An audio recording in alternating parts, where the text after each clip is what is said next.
In the land of luxury, Volvo stands on its own unique corner, because Volvos are understated, they're minimalist. They're the type of vehicle that you don't necessarily give a second glance to when you're driving through the neighborhood, until you realize that you always see them in the best neighborhoods. Today we're looking at the 2023 Volvo XC90, which is the brand's biggest and most expensive model, at least for now. So let's get a good look at this and figure out where Volvo gets this je ne sais quoi characteristic, or however you say that in Swedish. But first, don't forget to subscribe to the CarGurus YouTube channel, where we review new cars every single week. And if you have a car that you're trying to sell, head to cargurus.com and try selling it 100% online. Just supply us with some details and we'll supply you with the best offer sourced from thousands of dealerships. If you like that offer, we'll coordinate getting your car picked up and getting you paid.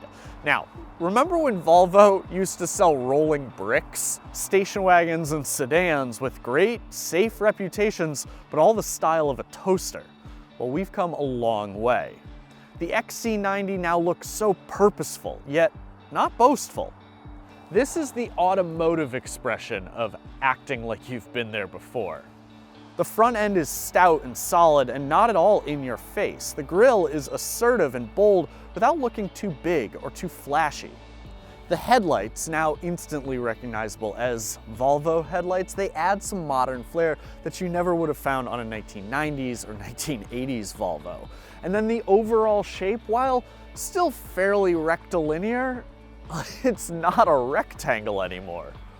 Our XC90 Tester, an all-wheel drive Ultimate trim, has 21-inch wheels wrapped in Pirelli Scorpion all-season tires.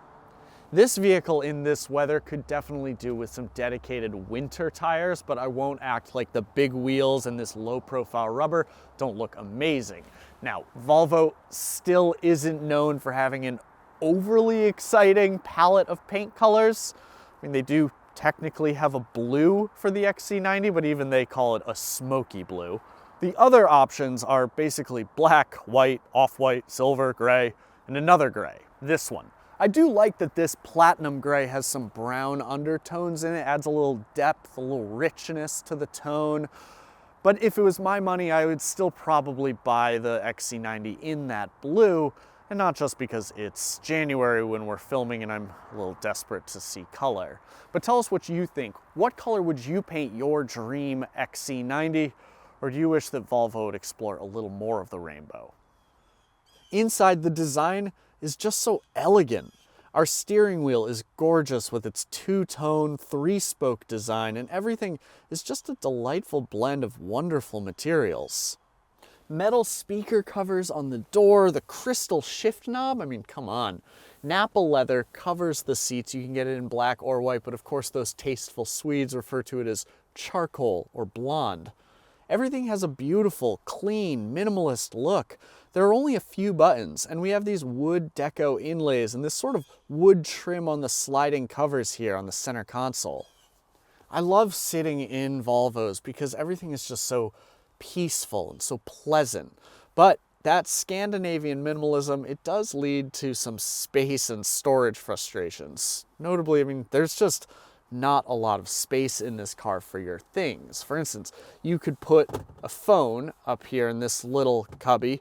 It sits ahead of these cup holders, but if you want to plug it in, well, you can't do that there. You have to plug it in here. And this center console cubby, it's just not that big anyways. The XC90's tech offering is a similar story. This 12 1/3 inch display looks very smart positioned vertically, and it is smart. It runs Google OS. Volvo's the first company to feature this. It has much of Google's Android Auto just built into the system. Google Maps, which are also displayed on the driver information display, Spotify, NPR, and critically, Google Assistant. It's all on board. Natural language recognition can make or break a user's experience, and nobody does it better than Google. And now you can also send commands to your Volvo through Google Home devices in your house. Like, say it's a January morning at the crack of dawn and you have to get up to shoot a video review for CarGurus. Well, you can tell your Google Home to turn on your Volvo, to warm up your Volvo. That's brilliant. It's super neat. Now, granted, there's a couple things here that I don't love. For one, Volvo files a lot of key functions away behind the touchscreen, and that just ends up leading to frustration, at least for me. I would like to see a few more physical buttons, a few more redundancies.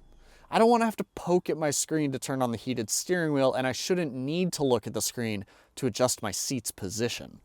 A lot of the things that bugged me over the past week, though, well, they would probably fade away after I had gotten used to the car and driven it for a few months or a few years.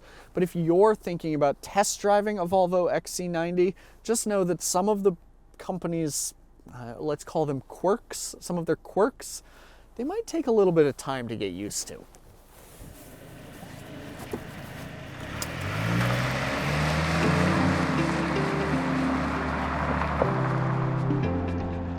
For 2023, Volvo has swapped out its old T5 and T6 engines for its new B5 and B6 engine. What does that mean exactly? Well, it means that the 23 XC90 comes standard with a mild hybrid powertrain. So the base B5 system, that is anchored by a 2-liter turbocharged 4-cylinder engine to make 247 horsepower, 258 pound-feet of torque. Our test car has the B6 powertrain. That one uses a 2-liter turbo 4 to help churn out 295 horsepower and 310 pound-feet. Both setups benefit from a 48-volt hybrid system and feature regenerative braking. Mild hybrids, unlike plug-in hybrids or full hybrids or EVs, they can't drive on electricity alone, and they don't get the incredible fuel economy that you would get out of a full hybrid like, say, a Toyota Prius. But they do have some significant advantages over a gas car. For one, the auto stop-start function is almost imperceptible. With its big wheels and thin tires, the XC90 doesn't roll as much through corners as I would have expected, given its rather bulky dimensions. Acceleration is good, and the road and wind noise are kept nicely at bay, no doubt due to some serious insulation between the cabin and the outdoors. And the brakes are pretty confidence-inspiring as well. There's nothing squishy about them. Now, in today's market, it feels like everything has to have 7 drive modes and low range and hill descent control just to be considered a real capable SUV.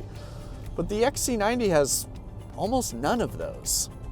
There's a manual shift feature and an off-road mode, but well, that's it. Mostly you just get in, put it in drive, and go. Now, some drivers, they may like the simplicity of that, while others I can see finding it a bit underwhelming.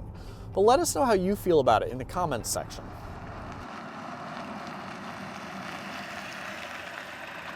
The story about Volvo and seatbelts has been told plenty of times, so here's the cliff notes. In 1959, Volvo invented the 3-point seatbelt. Instead of keeping that invention for themselves, though, they let other automakers use it too. Long story short, every car has seatbelts now, and they've saved countless lives. Bravo, Volvo.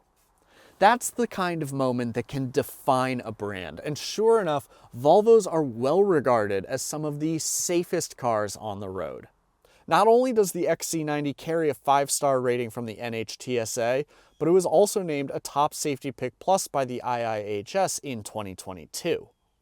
The list of advanced driver safety tech is impressive too. Adaptive cruise control works really well, even in Boston traffic, and lane keeping assist is also excellent. It gives you a little nudge to keep you in your lane, and if you keep headed off track, it actually vibrates the steering wheel. Now, these two technologies combine for Volvo's Pilot Assist, which will maintain a safe distance between you and the car in front of you from a standstill all the way up to highway speed. And the best part is that's all standard. Now, all of this makes the Volvo XC90 a really good choice as a family car. I mean, after all, we want to keep the kids safe. What doesn't make it quite as good a choice is the space and the ease of access behind the front row. The second row is comfortable and reasonably spacious, but it's a bit of a challenge to adjust the seats. The XC90 comes standard with 3 across seating in the second row, this bench here. Now, you can remove this middle seat, but perplexingly, to do so, you have to pay $500 and you have to pay for the B6 engine. And now the reason that's a pain is because with this seat in place, it is almost impossible to get into the third row. Once you're back here, there is some space, but not a lot. And of course, now I have to get back out.